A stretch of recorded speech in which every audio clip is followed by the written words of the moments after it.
Welcome back into the Pig Trail Show. Evan Kamiko alongside our Hog Hoops insider, Kevin McPherson. Kevin, we're so close to October. Basketball season, as John Ross tweeted this morning, 6 weeks away. How are the Hogs getting ready as practice is now going to be closer to one of those full days? Yeah, it starts tomorrow, full go. We've been limited for so long. You get tired of that word.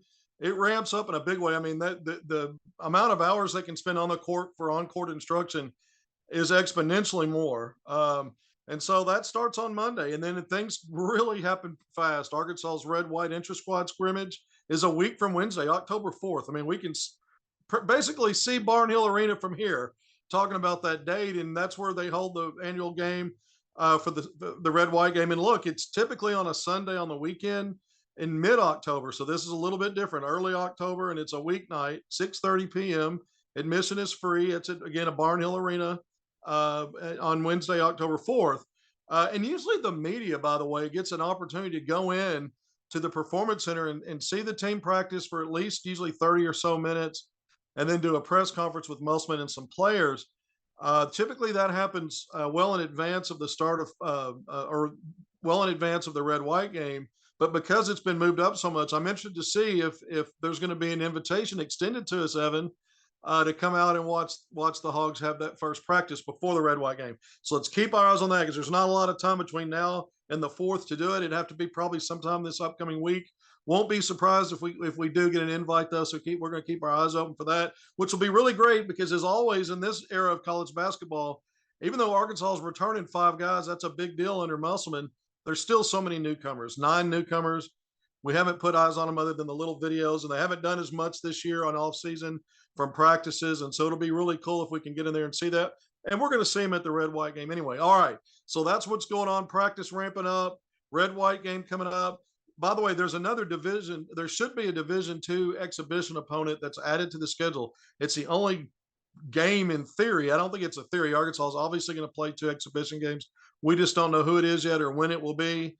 Sometime after that red-white game. And then at the end of October, the 28th, Arkansas hosts Purdue in the charity exhibition game. November 6th, the start of the regular season, and we're off and running. All right.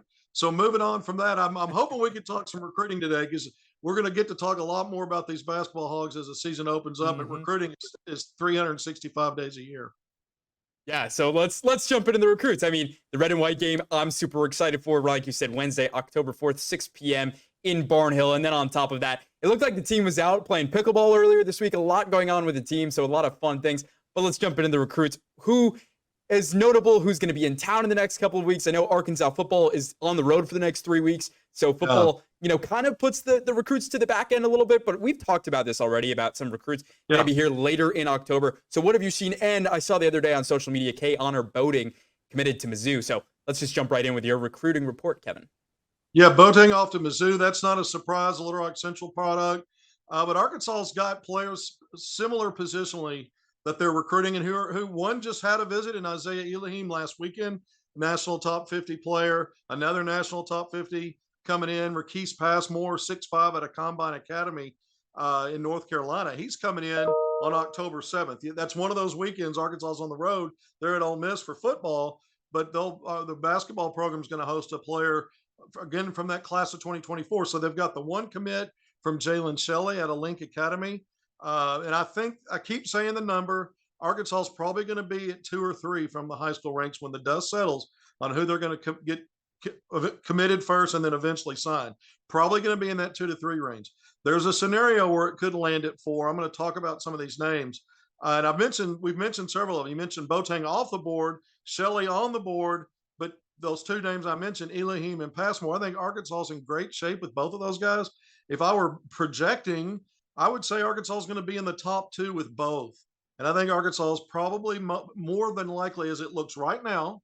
Things can change, but as I see it right now, Arkansas likely gets one of those guys. There's an opportunity in a path where they maybe get both. I think that's maybe a little less likely, but still possible. But I do think when I mention a guy like Trey Johnson, class of 2024, 6'6" guard out of the Dallas-Fort Worth area, he's at Link Academy, the same place as Jalen Shelley, their friends, the Hog commit. But Trey Johnson's a national top 5 5-star. and he's going to visit Arkansas. Source confirming me that he's coming in on October 20th. So we're talking about October visit dates. October 20th for an official visit. Now, he had an official visit to Baylor this weekend.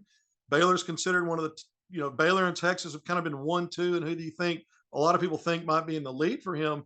But Arkansas, and he's planning an official visit sometime in October as well to Alabama. But if you can get a player like that on campus, you got a great chance. And so I think you keep an eye on that. That's the kind of guy that a top 5 star that if you've already got a couple of guys on board and you were going to do 2 or 3, and maybe you've got 2 or 3 on board, if you could get him, you grow it to 4. And so that's, with caution, I think that's probably the least likely scenario that it grows to that, but I think it's a possibility. Whereas maybe a few weeks ago, I didn't really see a path to that. There's a possibility for that. But having said that, it's not just about the visitors coming in, because we've talked about it. Who's still to come? Passmore on the 7th, Trey Johnson on the 20th of October. But it's also about, where did Arkansas coaches go to visit? I've been reporting a lot on Twitter. We've talked about it in some of these segments where the coaches have gone, but I looked this past week, it's important. Arkansas coaches were out too. They were in Central Arkansas again. Arkansas had a staffer in Central Arkansas to see 2026 Deshaun J.J. Andrews, the 6'5" guard, Little Rock Christian Academy, national top 20 player. So here's a big time prospect that's just going to be a sophomore, but also to see Arkansas was also in to see 2025 Terrion Burgess, national top 35 player in Benton, Arkansas. So here in Central Arkansas, combo forward at Benton High School, but also the Arkansas Hawks, Little Rock based AAU program. So Arkansas had a presence in Central Arkansas to see those guys this past week. But one of the things that stood out to me as well was where Eric Melsman was. Eric Melsman was at Link Academy, and we know there's some recruits there. He was there on Wednesday. Jalen Shelley just committed to Arkansas. He's checking in on him. Trey Johnson, the 5-star that we just talked about coming in for that visit, there to see him. Another 5-star in the 2025 class, Jasper Johnson, a talented, another one of those versatile 2-3 wing players. That's a national top 10 5-star in that 2025 class. So all those guys are at Link. Musman was in to check on all 3 of them. But I think it's very important we start looking at where Arkansas coaches have gone, because since they've been able to start going on the road beginning September 9th, I've reported on a lot of it, but I can promise you what we think we know is probably about half of it, maybe even less. Arkansas has fanned out, their coaching staff's fanned out and gone on a lot of, they've done some in-homes, but a lot of on-campus visits, and we probably only know about the half of it. So you always want to pay attention to the fact that even if they're only looking to add 2 or 3, they're not leaving any stone unturned. They're hitting all these guys. You see Arkansas constantly making top lists for players when they start narrowing down their lists. And part of that is you do not only do your due diligence, but you do it smartly. And I think that's a big thing when we're talking recruiting, when everybody's thinking about football season right now. Yeah, basketball season's about to start. We just talked about it. 365 days a year in Division I recruiting. And in basketball, there's always something going on 365 days a year outside of recruiting. So you've got to stay locked in. I think the Arkansas coaching staff said all of that to come back to the fact that I think they do a great job of staying dialed in, locked in, doing the due diligence, doing their homework. And how they're able to get 5 stars on campus is because of that effort. Absolutely. And, like we've talked about over and over again, you love to keep your in-state talent in-state. And no better place in Arkansas to play than up here in Fayetteville. Anyway, Kevin, anything before we go to add? Season 6 weeks away.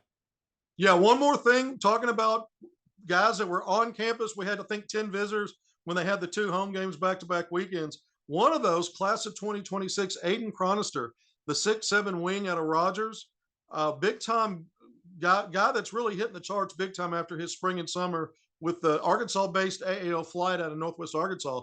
But he picked up an Arkansas offer early in the week. We reported that minutes after it happened. He shot me a text that Arkansas just offered me. He talked to Muss. Muss says, "Look, I'm going to stay connected. We're going to keep up with you, keep checking in." But class of 2026 is a big deal because in Arkansas, it's one of the, I think, emerging as one of the top classes. When I look back at the last several years, 2017, 2020, 2022, really strong deep classes. I think 26 is like that because I mentioned JJ Deshaun Andrews before. I mentioned Chronister, who just picked up that Arkansas offer. Jacob Lanier down here in Maumelle, another 6'6" guard in Central Arkansas. All 3 of those players from that class have offers from Arkansas. You've got other players in that class who Arkansas has interest in, guys that have come up and taking unofficial visits already. It is going to be, at the end of the day, a strong class, and these young men are just going in their sophomore seasons. But congrats to Aiden Chronister, national top 30 player according to 247 Sports, got him ranked 29th, high-level 4-star. Congrats to him on that, picking up that Razorback offer. Absolutely. It's going to be a fun couple of weeks starting on Wednesday with that red and white classic. Well, Kevin, we cannot thank you, as always, for doing this. For Kevin McPherson, I'm Evan Kamiko. More Pig Trail Show coming up after the break.